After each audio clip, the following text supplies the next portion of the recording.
welcome to Thrive at Home. This is Season 2, Episode 4, and my name is Sam. Hi, I'm Kerri. And Kerri, what are we talking about today? We're talking about iMessages. iMessages. Why is that important? Well, it is an accurate way to identify how you're feeling and Right. to tell another person what's going on. So I statements are one of the very first things that a therapist or a relationship coach will teach a couple to make sure you understand what an I statement is. And yet, often, one time hearing it is not enough. Because I will say it was the second year of graduate school, and I still couldn't have picked an I statement out of a lineup in an intimate relationship. It was a very, very challenging thing for me personally to learn. So, what we wanted to do is talk really briefly today about I statements and kind of give you our take on it. So we want to start off with the traditional. What is the traditional I statement? So the traditional I statement involves three parts. I feel blank when you blank, and I would rather blank. Right. Very simple, very basic. And so then you just go in and fill the blanks in. That's right. And to be very, very basic, especially if you're just learning, just beginning, we will often teach kids. Right. There are 4 categories of feelings: mad, sad, glad, and then kind of anxious, worried, scared, kind of lumps in there. Right. And so there's 4 categories of feelings. So I feel mad. We just did this with my daughter the other night.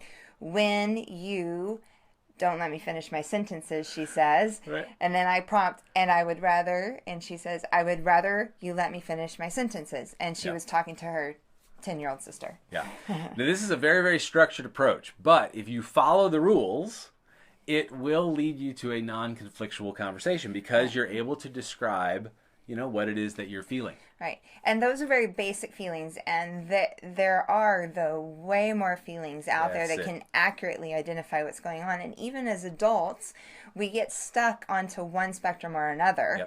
Yep. Like, women are emotional. Well, what does that mean? What does that feel like? Yeah.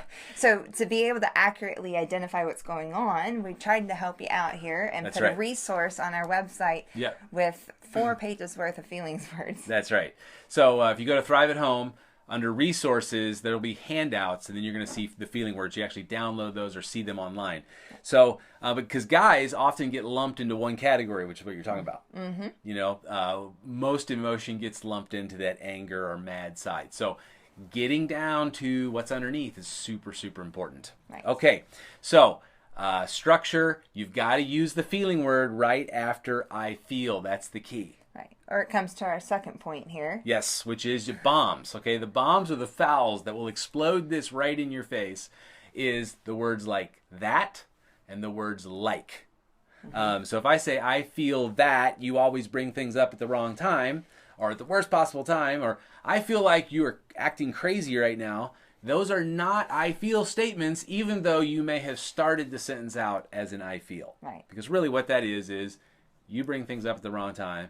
And you think I'm acting, or you think we're acting crazy. It's blame. It's attack. Yeah. And the other person will get defensive. Absolutely. And it will not go your way. Every single time that's going to happen. So you really have to challenge yourself. So that's a big thing. When people come back and say, the feeling words, they don't work. If I'm hearing it, I usually can pick that like and that up. Right. And that's a foul. That is not a feeling word. Okay, so the next tip, so this tip number 3 is conflicted. So conflicted, mixed, torn, confused, those kinds of things. Because when you're able to have more than one stream of feeling at the same time, and we're complex people, right. So we don't just have one emotion going on. There may be multiple emotions, and being able to identify that and say it is a real key. Right. We had this happen the other night, actually. Right. He came home late from work, and I was very excited, talking about my day and different things happening. And he stands on the other side of the room, and he says... And I said, I'm feeling torn right now. I'm feeling torn because part of me is extremely exhausted, and I just want to go lay down. And the other part of me really wants to stay up and hear what you have to say. So...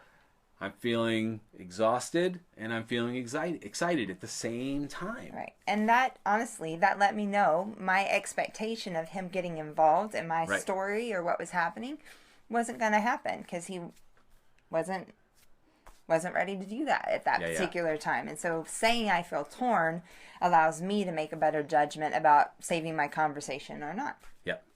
Okay, so that's a key. You can have multiple streams. Then the last key that we're going to give you is for those people who are not rule followers. Okay, you're the Outback Steakhouse, no rules, just right kind of people. For you, it's about understanding the concept here. Okay, because even though you may not like the structure of I feel blank when you blank, you just got to understand the concept, which is you've got to read the stuff that's on your side of the fence. And we've talked about this before, but your side of the fence, this is what's going on for me right now. And in that environment of sharing what's going on, you might be able to share feelings and thoughts and, just sort of, this is what's going on for me. Like if I blinded my eyes and I shut out my ears and I just told you what's going on in my internal world right now, that's another way you can do it. Right. The word of caution there for understanding the concept is you can't be looking over the fence and labeling somebody else's body language or, saying, oh, well, you feel this or you look this way or those are the bad ones. That's once again getting into blaming, getting into attacking. It's actually making assumptions on what someone else is thinking, feeling, and not actually getting in for clarification. Yeah. And this is really, really common, is that because many people, in fact, even therapists, can be feelings phobic. Like we don't want to really know what other people are feeling. And so we avoid them.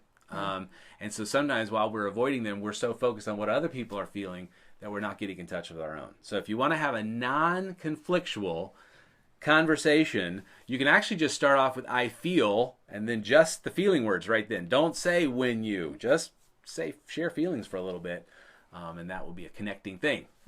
All right, for more information, you can always go to our website, thriveathome.com. And my name is Sam. Hey, I'm Kerri. And we're glad you're here, and we'll see you next time. Bye.